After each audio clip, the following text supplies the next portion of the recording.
Hello, everyone. Thank you very much. So I've been waiting for this meeting for 20 years, actually. And it's not that everything's 100% understood or known, but I think we've made a lot of strides. I wish it was done a long time ago. Today we're delighted to be joined by America's top medical and public health professionals as we announce historic steps to confront the crisis of autism. Horrible, horrible crisis. I want to thank the man who brought this issue to the forefront of American politics along with me. And we actually met in my office, is it like 20 years ago, Bobby? It's probably 20 years ago in New York. I was a developer, as you probably heard, and I always had very strong feelings about autism and how it happened and where it came from. And he and I don't know, the word got out, and I wouldn't say that people were very understanding of where we were, but it's turning out that we understood a lot more than a lot of people who studied it, we think. And I say we think because I don't think they were really letting the public know what they knew. Thanks as well to the director of the National Institute of Health, Dr. Jay Bhattacharya, FDA Commissioner Dr. Marty McCary. These are great people. Administrator of the Centers for Medicine and Medicaid Services, Dr. Mehmet Oz, and Acting Assistant Secretary of HHS, Dr. Dorothy Fink. So thank you all. Thank you, Dorothy, very much. The meteoric rise in autism is among the most alarming public health developments in history. There's never been anything like this. Just a few decades ago, 1 in 10,000 children had autism. So that's not a long time. And I've always heard, they say a few, but I think it's a lot less time than that. It used to be 1 in 20,000, then 1 in 10,000. And I would say that's probably 18 years ago. And now it's 1 in 31, but in some areas it's much worse than that, if you can believe it, 1 in 31. And I gave numbers yesterday. For boys, it's 1 in 12. I was told that's in California where they have for some reason, a more severe problem. But whether it's 1 in 12 or 1 in 31, can you imagine? That's down from 1 in 20,000, then 1 in 10,000. And now we're at the level of 1 in 12 in some cases for boys. 1 in 31 overall. So since 2000, autism rates have surged by much more than 400%. Instead of attacking those who ask questions, everyone should be grateful for those who are trying to get the answers to this complex situation. And the first day all of these great doctors behind me were there, I told them this is what we have to find out. Because when you go from 20,000 to 10,000, and then you go to 12, there's something artificial. They're taking something. And by the way, I think I can say that there are certain groups of people that don't take vaccines and don't take any pills that have no autism. That have no autism. Does that tell you something? That's currently, is that a correct statement, by the way? There are some studies that suggest that, with the Amish, for example. The Amish, yeah, virtually. I heard none. See, Bobby wants to be very careful with what he says, and he should, but I'm not so careful with what I say. But you have certain groups. The Amish, as an example, they have essentially no autism.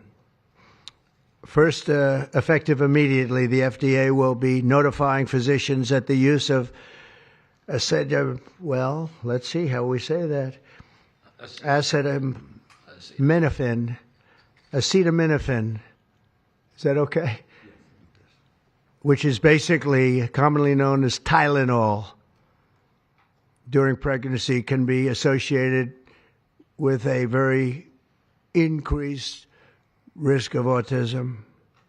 So taking Tylenol is not good. All right, I'll say it. It's not good. For this reason, they are strongly recommending that women limit Tylenol use during pregnancy unless medically necessary. That's For instance, in cases of extremely high fever, that you feel you can't tough it out, you can't do it. I guess there's that. It's a small number of cases, I think. But if you can't tough it out, if you can't do it, that's what you're going to have to do. You'll take a Tylenol, but it'll be very sparingly. It can be something that's very dangerous to the woman's health. In other words, a fever that's very, very dangerous, and ideally a doctor's decision, because I think you shouldn't take it. And you shouldn't take it during the entire pregnancy. They may tell you that toward the end of the pregnancy, you shouldn't take it during the entire. And you shouldn't give the child a Tylenol every time he's born and he goes and has a shot. You shouldn't give a Tylenol to that child. All pregnant women should talk to their doctors for more information about limiting the use of this medication while pregnant. So ideally, you don't take it at all. But if you can't tough it out, if there's a problem, you're going to end up doing it. The other thing that I can tell you that I'll say that they will maybe say at a little bit later date, but I think when you go for the shot, you do it over a 5-time period. Take it over 5 times or 4 times, but you take it in smaller doses and you spread it out over a period of years. And they pump so much stuff into those beautiful little babies. It's a disgrace. I don't see it. I think it's very bad. They're pumping, it looks like they're pumping into a horse. You have a little fragile child, and you get a vat of 80 different vaccines, I guess, 80 different blends, and they pump it in. So ideally, a woman won't take Tylenol. And on the vaccines, it would be good instead of one visit where they pump the baby, load it up with stuff, you'll do it over a period of 4 times or 5 times. I've been so into this issue for so many years just because I couldn't understand how a thing like this could happen. And it's artificially induced. It's not like something that when you go from all of those, healthy babies to a point where I don't even know structurally if a country can afford it. And that's the least of the problems. To have families destroyed over this is just so terrible. I also, and we've already done this, we want no mercury in the vaccine. We want no aluminum in the vaccine. The MMR, I think, should be taken separately. This is based on what I feel, the mumps, measles, and all the 3 should be taken separately. And it seems to be that when you mix them, there could be a problem. So there's no downside in taking them separately. In fact, they think it's better, so let it be separate. The chicken pox is already separate, because when that got mixed in, I guess they made it 4 for a while, it really was bad. So they make chicken pox. Individually, they're okay. When you mix them, something maybe happens. So there's no downside in doing it. It's not like, if you do it, bad things. No, it's only good side. And it may not have that much of an impact, but it may have a big impact. So let those be taken separately. And then hepatitis B is sexually transmitted. There's no reason to give a baby that's almost just born hepatitis B. So I would say wait till the baby is 12 years old and formed and take hepatitis B. And I think if you do those things, it's going to be a whole different, it's going to be a revolution in a positive sense in the country. The FDA will be updating the label of an existing drug to reflect potential benefits in reducing some autism symptoms. This gives hope to the many parents with autistic children that it may be possible to improve their lives. That's one of the things that I'm very, very happy about. This was mostly going to be on how not to have the child affected, but we've learned some pretty good things about certain elements of genius that can be given to a baby, and the baby can get better, and in some cases maybe substantially better. Not going to be easy, but be a lot easier if it didn't happen in the first place, as these great parents fully understand, right?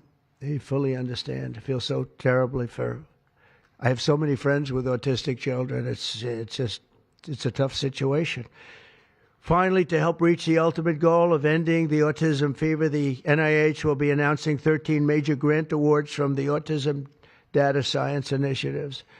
And to be honest with you, to me, that's the least important. It's not even a money thing at this point. There's so much money, but they have to do, and they have to move quickly. When the alternative is that nothing bad can happen, let's do it now. I was just saying to Bobby and the group, let's do it now. Nothing bad can happen. It can only good happen. But with Tylenol, don't take it. Don't take it. And if you can't live, if your fever is so bad, you have to take one because there's no alternative to that. Sadly, first question, what can you take instead? It's actually, there's not an alternative to that. And as you know, other of the medicines are absolutely proven bad. I mean, they've been proven bad with the aspirins and the Advils and others, right? And they've been proven bad. So I'd like to ask Bobby to get up to the podium and say a few words, and then Dr. Bhattacharya and Dr. McCary, Dr. Oz, Dr. Fink, followed by two incredible mothers that have experienced firsthand what this country is going through, what parts of the world are going through. And I will say there are parts of the world that don't take Tylenol.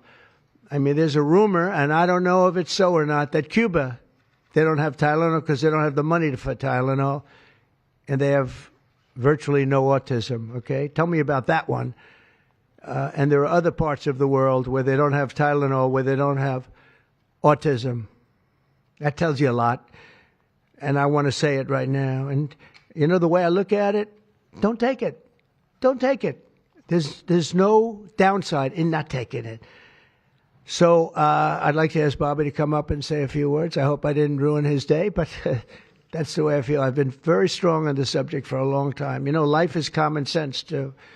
And there's a lot of common sense in this, and I wish things like this were brought up. And this group has worked so hard on it, but I'd like to be a little bit more, a little speedier in the process of a recommendation, because there's no harm in going quicker. There's absolutely no harm. At worst, there's no harm. Thank you very much. Bobby, please. Thank you, Mr. President. To meet the President's challenge, I ordered HHS to launch an unprecedented all-agency effort to identify all causes of autism, including toxic and pharmaceutical exposures. At President Trump's urging, NIH, FDA, CDC, and CMS are turning over every stone to identify the etiology of the autism epidemic and how patients and parents can prevent and reverse this alarming trend. We have broken down the traditional silos that have long separated these agencies, and we have fast-tracked research and guidance. Historically, NIH has focused almost solely on politically safe and entirely fruitless research about the genetic drivers of autism. And that would be like studying the genetic drivers of lung cancer without looking at cigarettes. And that's what NIH has been doing for 20 years. As a result, we don't have an answer to this critical question, despite the cataclysmic impact of the epidemic on our nation's children. We are now replacing the institutional culture of politicized science and corruption with evidence-based medicine. NIH research teams are currently testing multiple hypotheses with no area off limits. We promise transparency as we uncover the potential causes and treatments, and we will notify the public regularly of our progress. Today, we are announcing two important findings from our autism work that are vital for parents to know as they make these decisions. First, HHS will act on acetaminophen. The FDA is responding to clinical and laboratory studies that suggest a potential association between acetaminophen use during pregnancy and adverse neurodevelopmental outcomes, including later diagnosis for ADHD and autism. Scientists have proposed biological mechanisms linking prenatal acetaminophen exposure to altered brain development. We have also evaluated the contrary studies that show no association. Today, the FDA will issue a physician's notice about the risk of acetaminophen during pregnancy and begin the process to initiate a safety label change. HHS will launch a nationwide public service campaign to inform families and protect public health.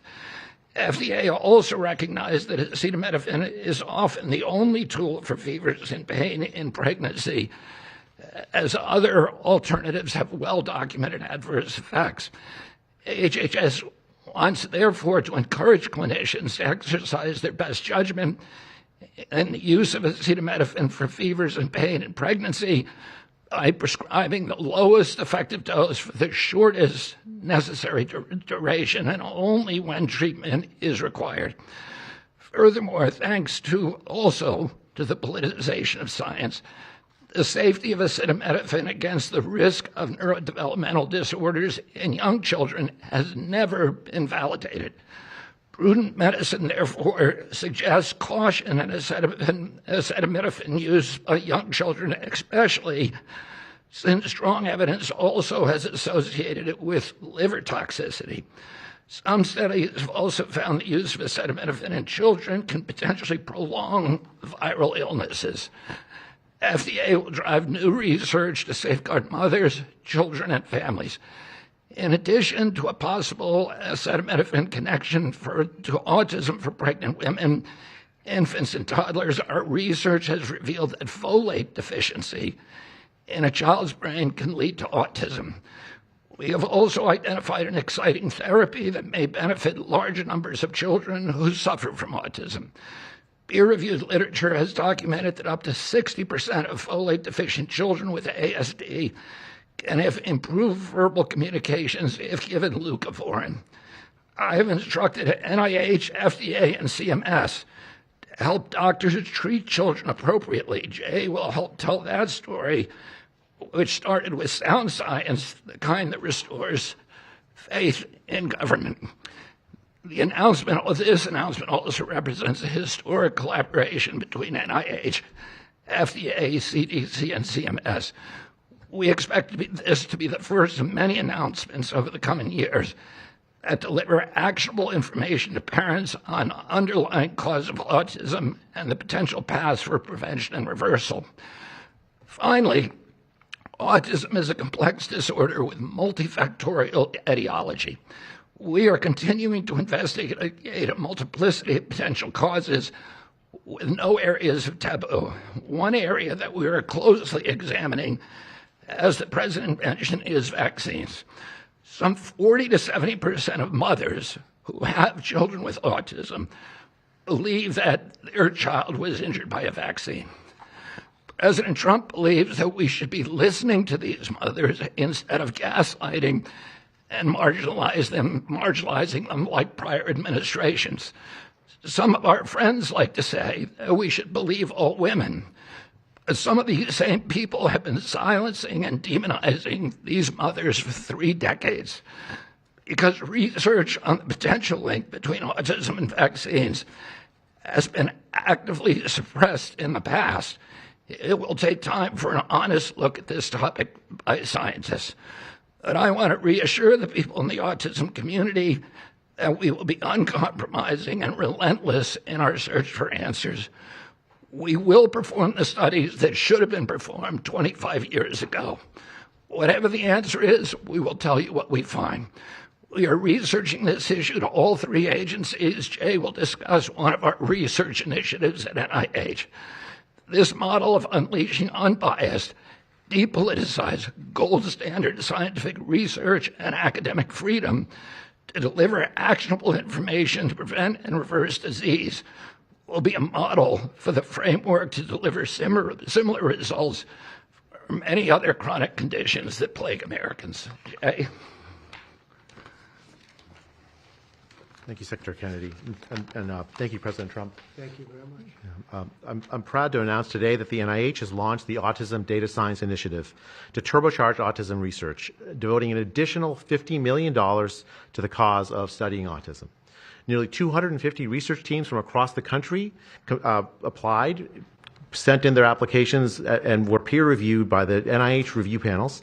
The NIH peer reviewers chose the 13 best projects focused on root causes and therapies, with replication and validation studies to guarantee gold standard science. The studies feature a new kind of science called exposomics, where scientists consider environmental and medical factors, nutrition, events during pregnancy, in combination with biology and genetics to answer vital questions about autism. Science like this, conducted in partnership with families and physicians, is the best way to arrest and reverse the autism epidemic.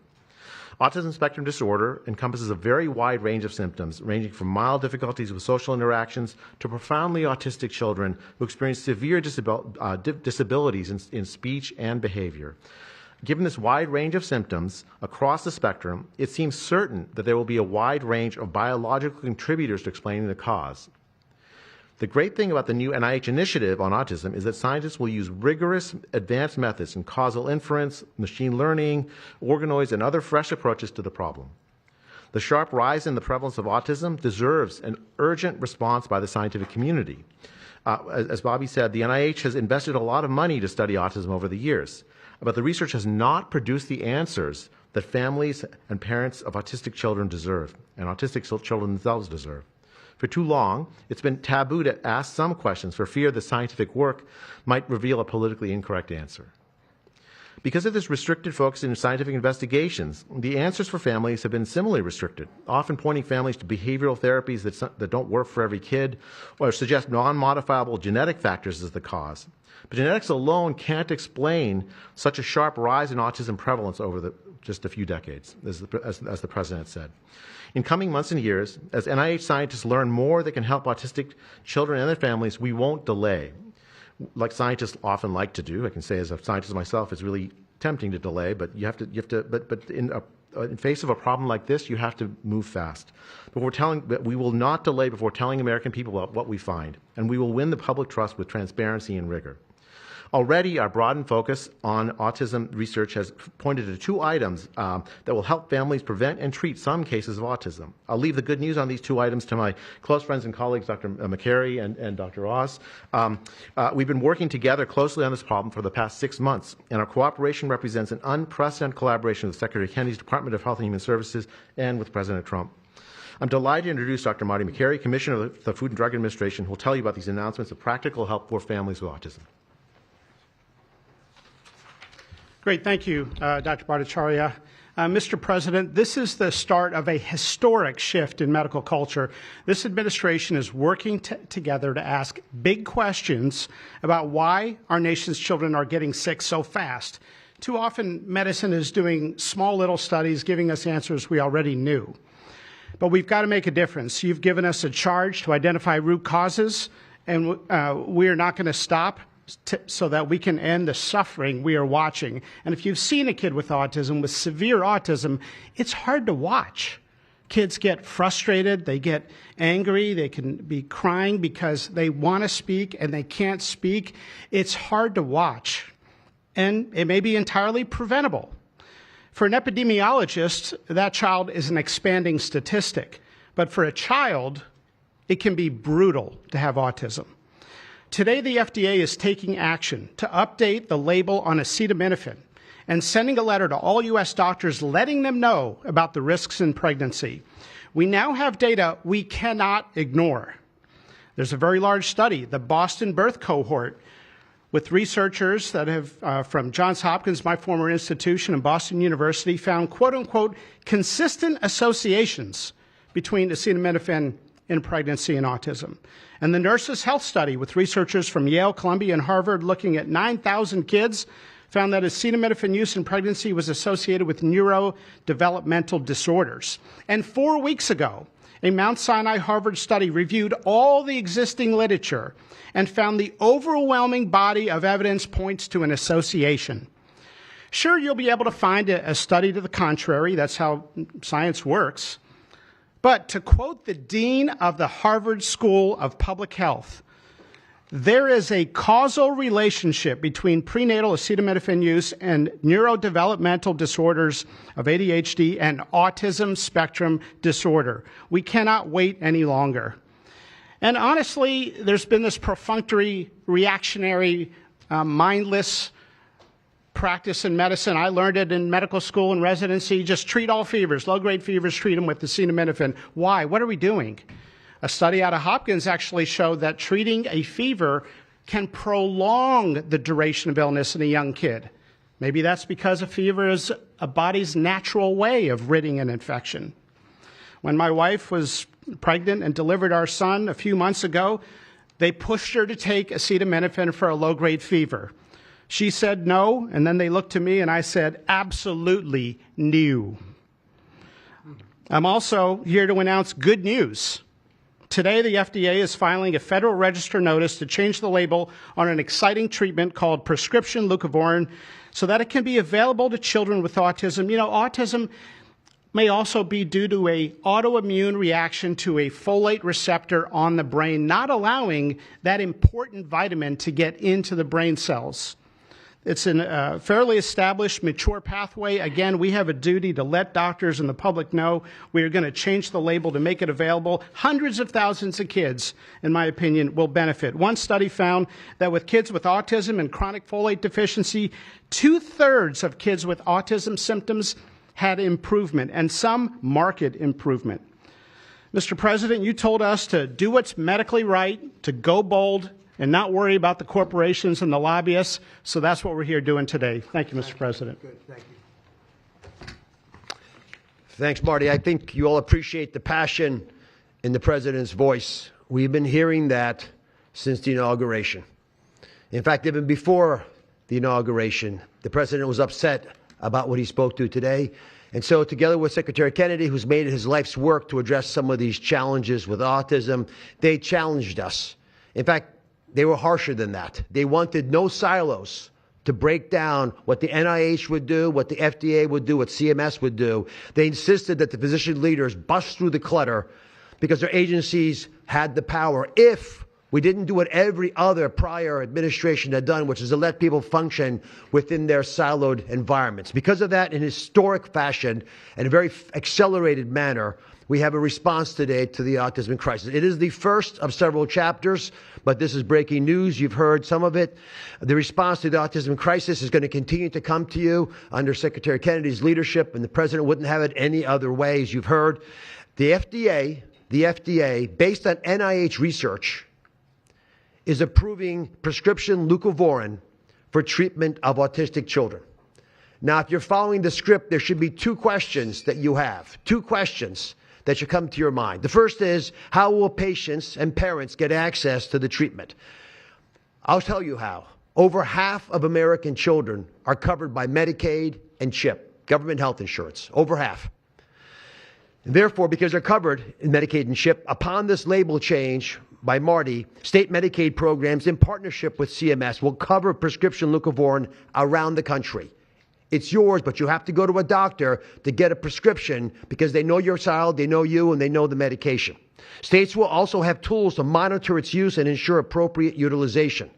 That's important for a bunch of reasons because we want the right kids getting the right prescription medications. We believe private insurance companies will rapidly follow our lead if they have not already done so. And again, to make sure that this is safe and effective treatment, you need a physician to prescribe the medication because it's on prescription. Second big question. How are we going to collect clinical data to answer the big questions that the President's asking and the Secretary insists that we offer? CMS is also issuing guidance to convene states and existing research networks to support NIH and FDA in their research efforts of prescription leucovorin, while also maintaining the privacy of all patients, all health information of our beneficiaries. Collecting real-world data, which is what many of you have been asking us to do in the community, is fast. It is life-saving, and we'll get answers based on what happens over the next few months with this approach. The aggressive approach, and it is aggressive, demanded by the President and by the Secretary, have already identified risk factors and opened the door for the first FDA-recognized treatment pathway for autism. It is the first of its kind, and it wouldn't have happened without the leadership of the President and the Secretary. The fivefold increased prevalence of autism over the past 25 years demands a rapid response. The average clinician, researcher, we spoke to many, thought it would take 5 years to get this data. Parents are unwilling to wait 5 years. The President is unwilling to wait 5 years for these results. So the President and the Secretary are acting today with this tri-agency move. The administration's bold actions investing in groundbreaking research follow the science, They restore trust, which has been lacking, and they will change the trajectory for millions of American families. Mr. President, God bless you for being brave. So let me introduce Dr. Fink, who's acting administrator, and after Dr. Fink, we've got some wonderful women, Jackie and Amanda. I know it's going to be tough, but if you can make some comments about this historic day, God bless you. Thank you, Mr. President, for this opportunity to speak with all of you today. As a pediatrician and mom, I am here today to talk about what this announcement means for the millions of moms and dads who are faced with the choice of whether to take acetaminophen during pregnancy. It's hard to hear information that challenges the status quo. We are sharing this information not to confuse, but to empower parents to make the best choices when taking medications during pregnancy. We are all concerned about the rising rates of neurodevelopmental disorders, including autism. President Trump and Secretary Kennedy are dedicated to radical transparency so that patients have the best, most up-to-date information. We are also sharing this information with our nation's doctors, and we encourage you, as always, to consult with your doctor to make the best decision for you. All too often, it's easy to think that medicines we buy without a prescription pose little to no risk for the mom or the baby. As you heard today, pregnant women who need high fever or pain reduction during pregnancy should take the lowest effective dose of acetaminophen for the shortest possible duration. Most women will not meet these indications during their pregnancies. I am encouraged by these developments today because it is another example of our commitment to the American people to leave no stone unturned in improving the health of our nation's children. Next, I'm going to turn it over to some incredible mothers who are going to share more about their stories, and we're so grateful to have you here today.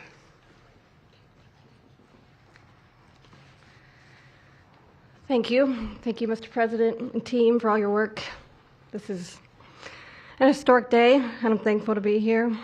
I have a son who's 5 who is profoundly autistic, and you've probably heard if you've met one autistic child, you've met one autistic child. It's a spectrum, which I don't think the spectrum is helpful, but that's another conversation. He is an amazing little boy, a blessing from God. He's marvelous. He can count to 1,000. He knows all of his letters and the sounds they make and a word for each one. But he also has a lot of obstacles. He is nonverbal. He can say those numbers and letters, but there's no communication. Unless you've lived with profound autism, you have no idea. You have no idea. He, like you said, he will get frustrated because he can't speak. It's not even that he can't speak. Sometimes he just doesn't understand what I'm saying. He understands the word no, but he doesn't understand the why behind the no. And that's a huge part of discipline. That's the discipline. So it's very hard to discipline a child with autism, so you have these behaviors. And it's a very hopeless feeling. It's very isolating being a parent with a profound autistic child. Even just taking them over to your friend's house is something we just don't do because, again, they're going to be met with no, no, no, and no understanding of why. And then there's a meltdown. And then you're in a situation where you're just helpless and you're just trying to protect your kid. So it's just better not to do it. You learn your limits, and it's been really hard. This is amazing that we're here today. And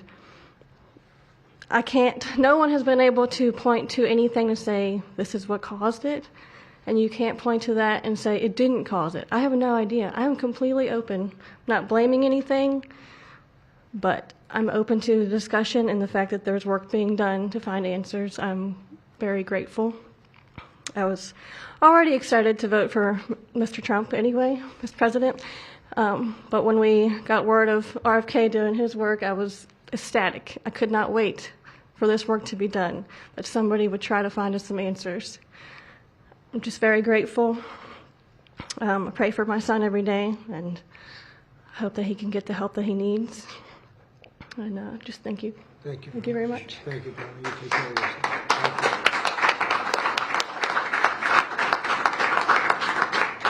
Hi, my name's Jackie. I'm also extremely grateful for the opportunity to be here and share my son's story. My son is Eddie. He's 11. He's on the opposite end of the spectrum from what Amanda just explained. He's considered high functioning. He was not always high functioning. He was nonverbal till the age 4. We've had quite a hard time to get to the place where we are today. I am just so grateful to President Trump and the entire administration for finally listening to moms who have been crying out for help, for answers for years. I've met so many other moms with children on the spectrum in the 9 years since my son's diagnosis, and they all have very similar stories. And they've all just wanted somebody to listen, to not ridicule them or look at them like they were the crazy people. It's hard when you don't have doctors that take the time to really listen and find out when the change happened and what change happened. And it's just, I've been praying for this day for 9 years, and I'm so thankful to God for bringing the administration into our lives. And I'm speechless. This day is a day I never thought would happen.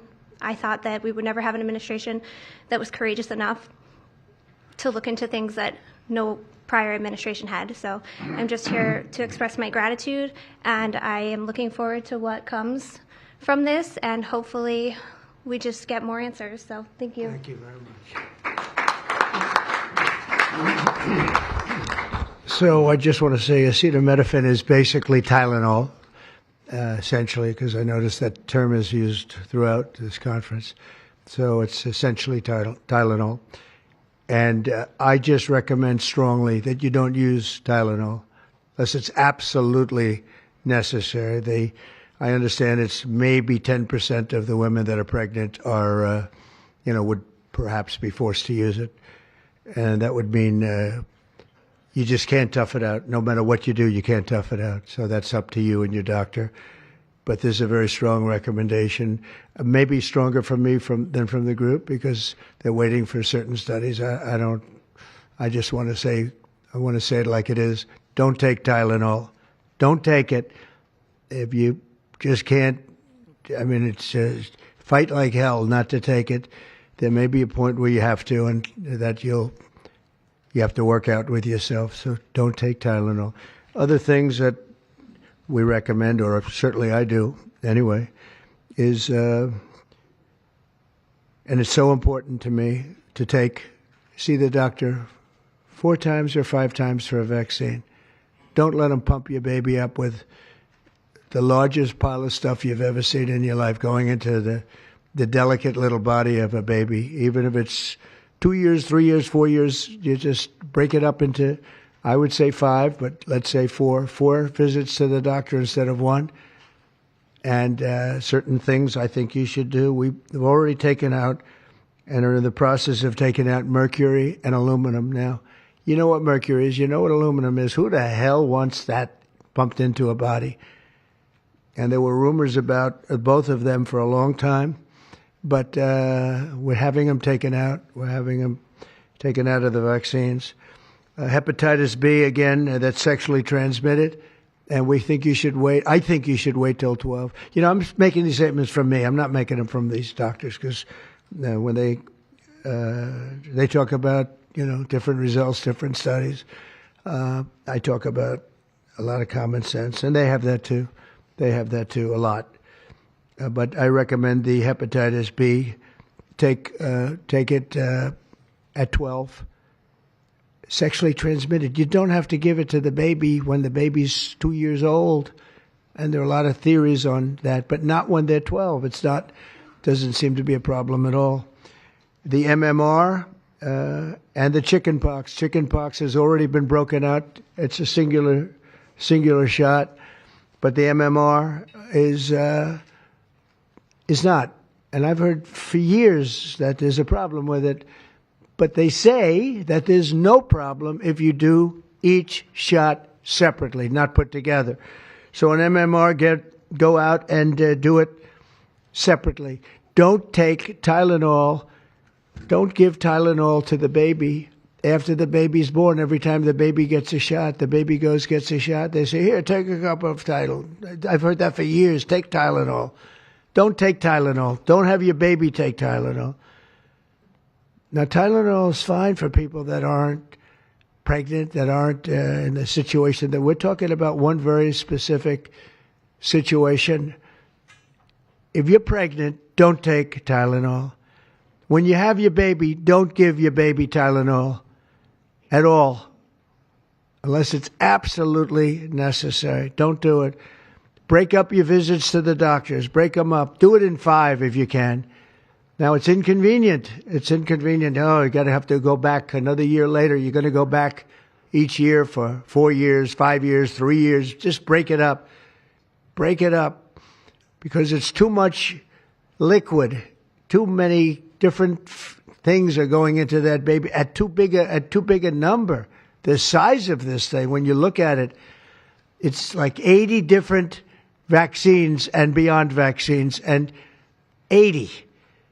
Then you give that to a little kid. I mean, I can tell you that I had a woman who worked for me, a beautiful, wonderful woman, worked in Trump Tower, and she had the most perfect child.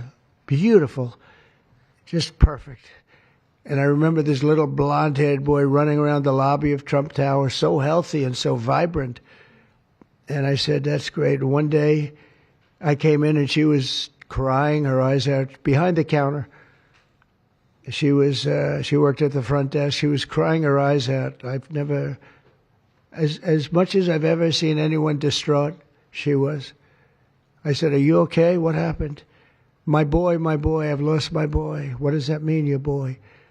My boy, you know him, sir. You've seen him grow up. He was so beautiful. And I took him for a vaccine, sir. And he developed this unbelievable, I think she said 107, 108. You know, it goes well beyond when this happens. It goes up to 106, 107, 108. You know, we hear 105 and you're in trouble, but it just goes up to a level that you never hear about, but it goes up very high. And it's fried. They get fried. She said, I took him, he developed an unbelievable temperature. And I've lost him, sir. He's gone. And then I saw the boy. It was so tragic to see. That was the following day. After the vaccine.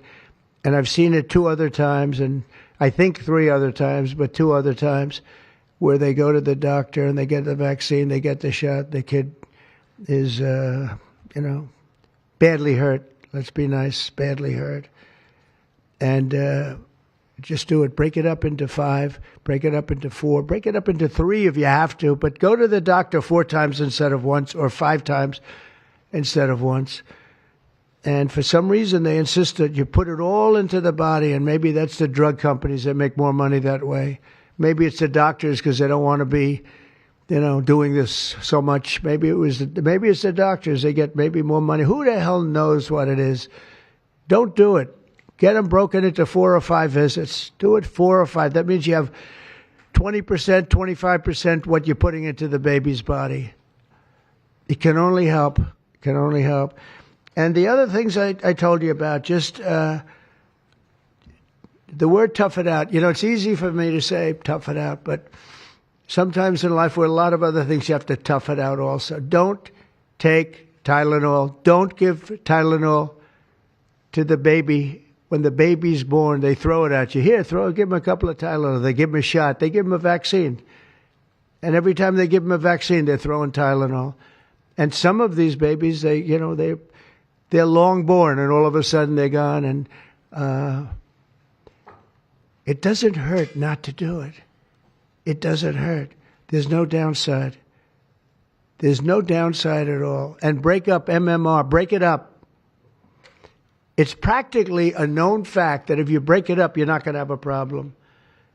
But for years, we've been hearing how bad MMR is as a combination. And I'm very happy that you broke out chickenpox, because that was really a problem. And there are other things. It's interesting because there are other things, we were talking about it, other different drugs, pills that you take that we know are so bad and they don't take them anymore. But for some reason, with this, they keep taking it. Don't take Tylenol. There's no downside. Don't take it. You'll be uncomfortable. It won't be as easy, maybe. But don't take it. If you're pregnant, don't take Tylenol. And don't give it to the baby after the baby is born. And you know, we have more than 3 years left. And I told Bobby and the doctors behind me, and they are so committed to this, I told them that this is the number one thing I want to do from you. And you know, we have something else called Favored Nations, where I'm going to be reducing drug prices by 1,000%, by 900, 600, 500, 1,200. We're going to be reducing drug prices at levels never seen. It's called Favored Nations. We're going to be paying what right now, we're like the garbage can for the rest of the world, and we have been for forever.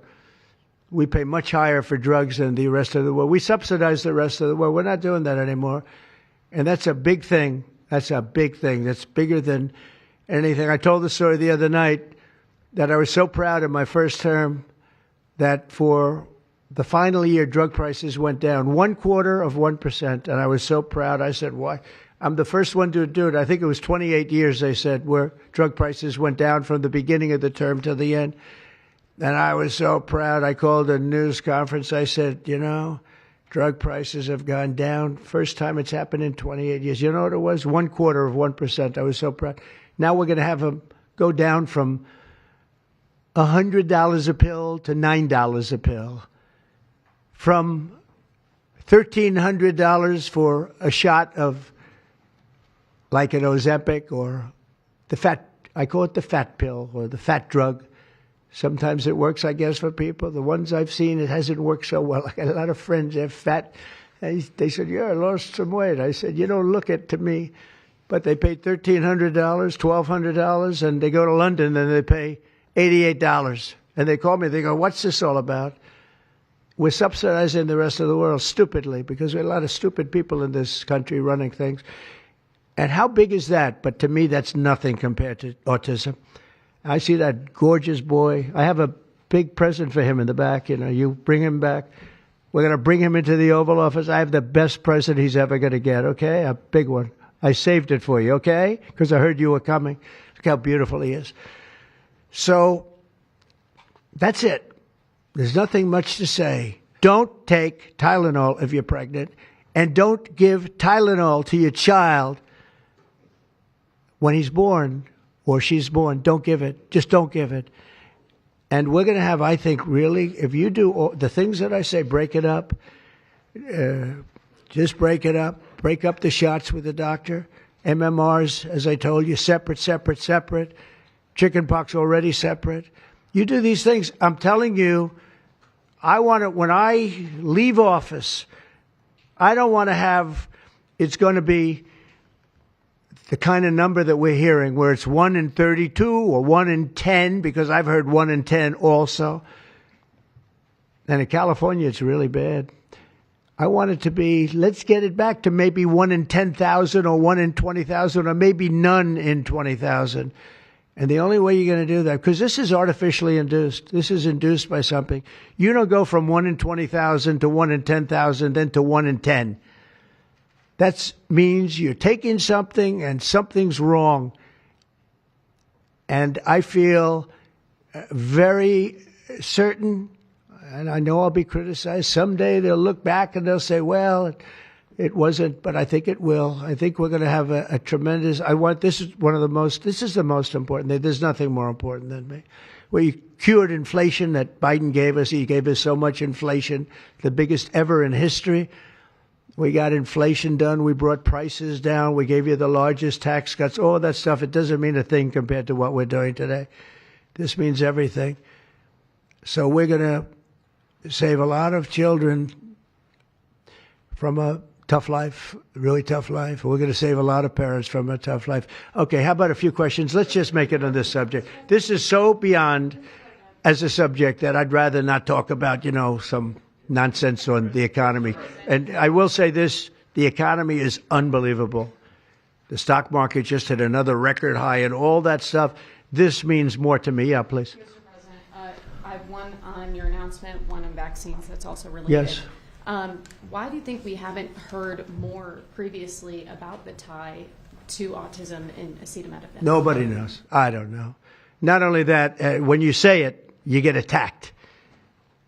I was saying something similar, not as strongly, because now facts are on our side. But I was saying it with Bobby 20 years ago, and I was attacked. I said, whoa, what was that all about? I had no idea. You get attacked. I don't know. The medical community, the drug companies, doctors. I don't know what it is. All I want to do, I don't care. I don't care about being attacked. It doesn't matter to me. I believe that the numbers at the end of our term or shortly thereafter could be really phenomenal. I want it to go up just like it came down to this horrible level. 1 in 10, 1 in 12. I was told 1 in 10. I was told 1 in 12. Today I heard 1 in 31 if you add the girls and the boys together. It's crazy. And it was 1 in 10,000 and 1 in 20,000. It's not even sustainable for a country. You want to know the truth. And there are other places that don't have it. And they have things in common. And that's called medical research. Yeah, please. Mr. President, I'm curious as you look at the trend lines, yeah, how much of this is the causation of acetaminophen and how much is sort of better diagnosis, doctors, researchers having a better understanding of what is on the autism spectrum? Do you want to do that? Sure, go ahead. That's one of the canards that has been promoted by the industry for many years, that it's changed diagnostic criteria, better recognition. But there's been study after study done of that completely debunks that. One of them by the Mind Institute at UC Davis, University of California.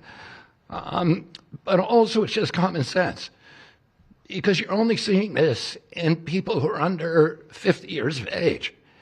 If it were better recognition or diagnosis, you'd see it in 70-year-old men. I've never seen this happening in people my age. I've never seen a case of full-blown autism, and that means profound autism. I want to be very careful. Head-banging, stimming, toe-walking, nonverbal, non-toilet trained. I've never in my life seen a 70-year-old man who looks like that.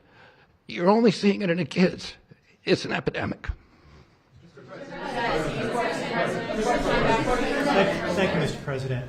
I was hoping that you could clear up confusion for moms and dads across America, many of whom voted for you.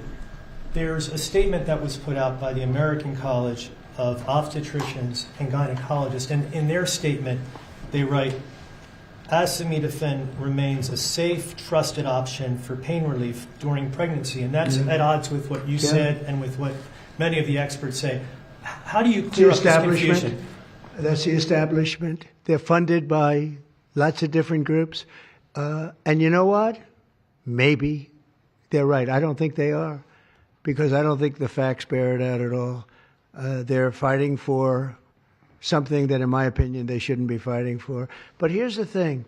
There's no downside to doing, other than a mother will have to, as I say, tough it out a little bit. There's no downside to doing this. It's not like, oh, if you do this, you're going to die.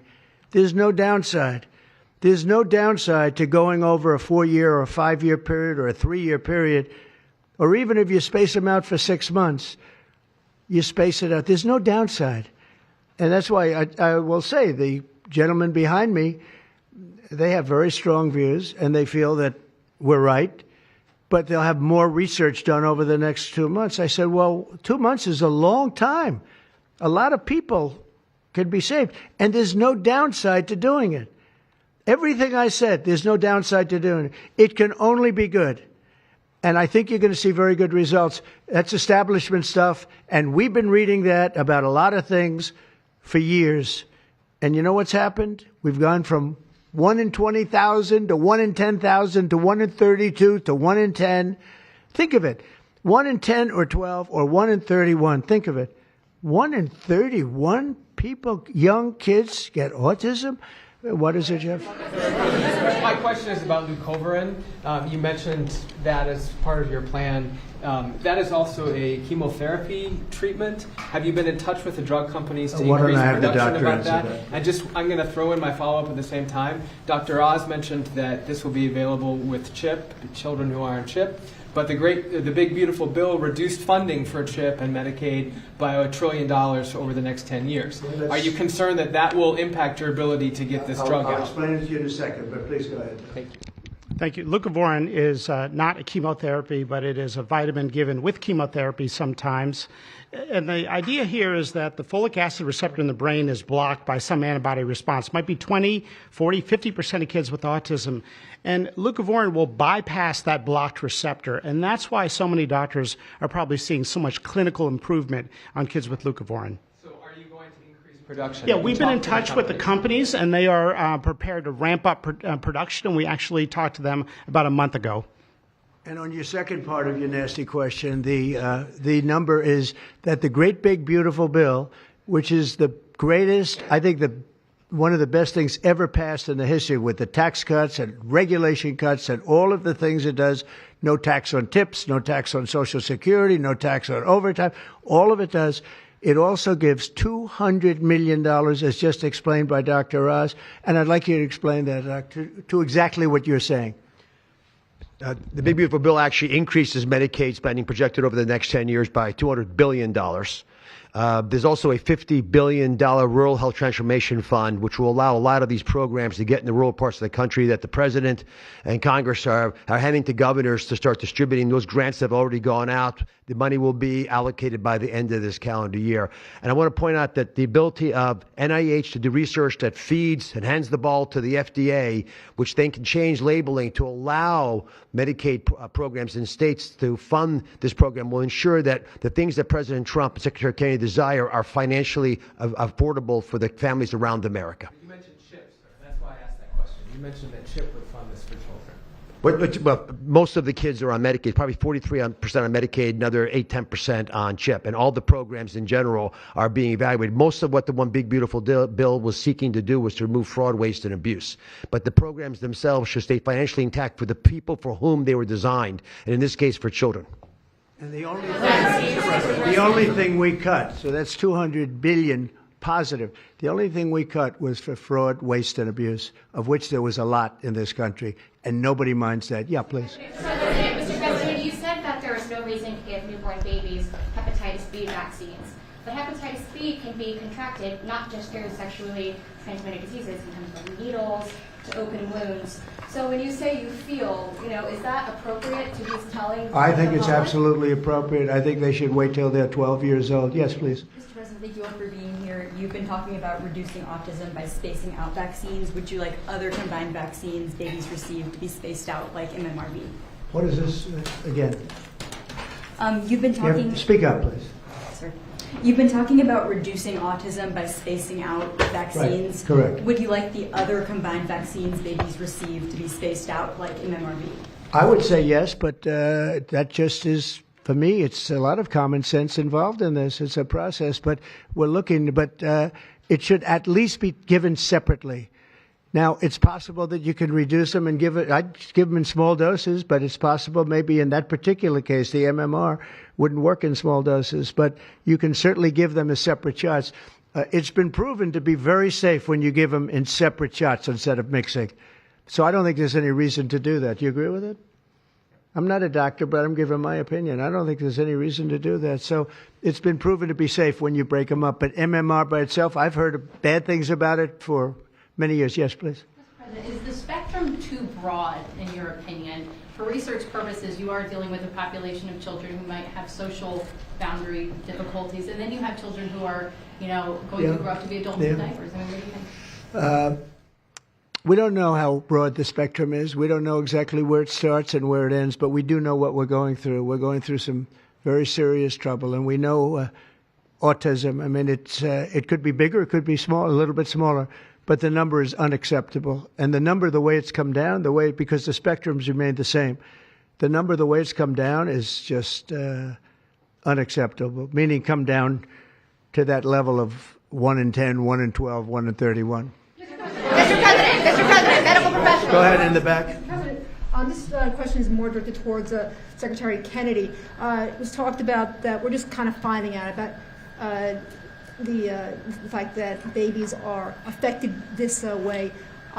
Is there a concern that information is being suppressed right now within HHS, and could an investigation perhaps be launched seeing any more Well, I think information has been really not given out very freely over the years, absolutely. And I think that's by drug companies and maybe doctors, but I certainly think that over the years.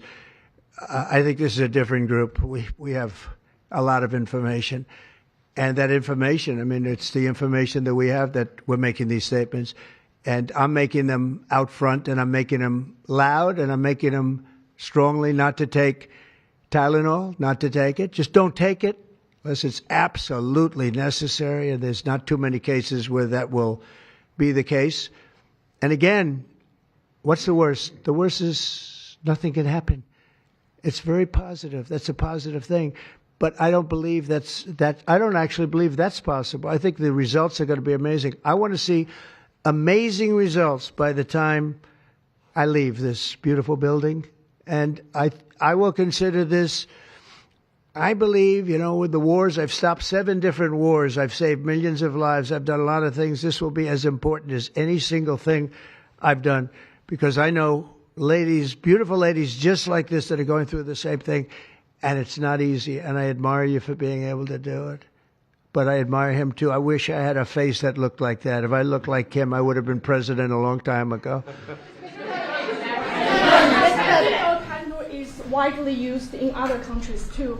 As you make this announcement, do you expect your decision may affect I other hope they countries? follow it, yeah. I hope they follow it. Yeah, other countries are, sell Tylenol.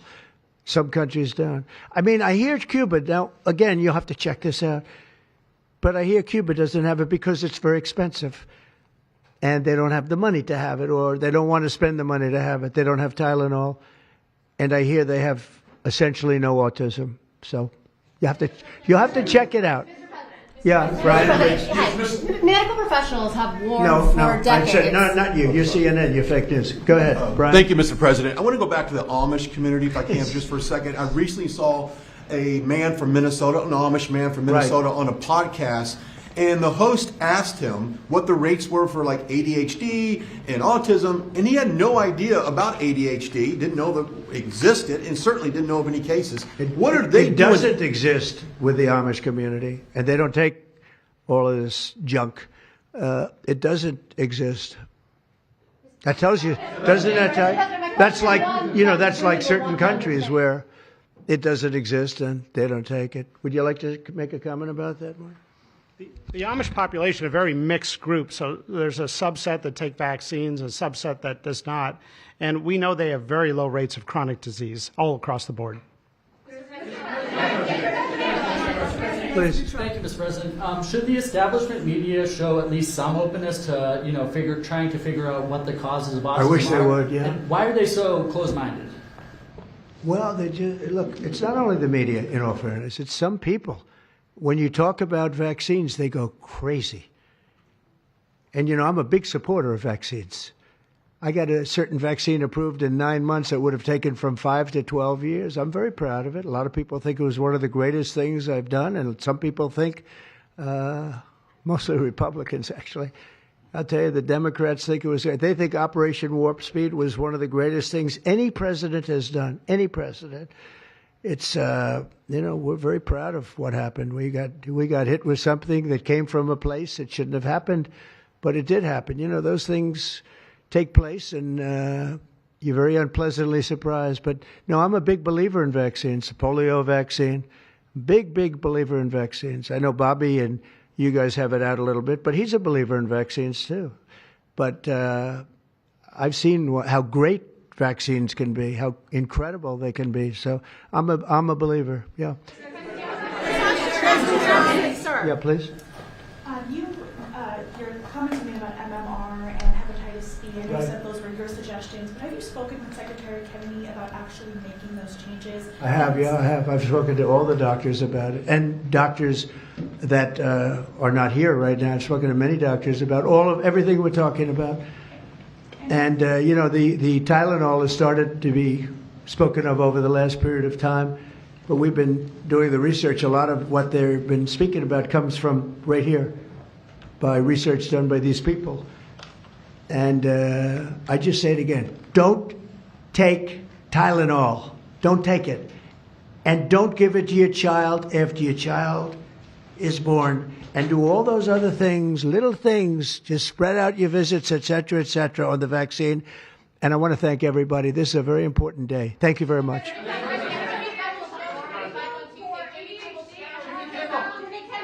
Will you meet with the Democratic leader, sir?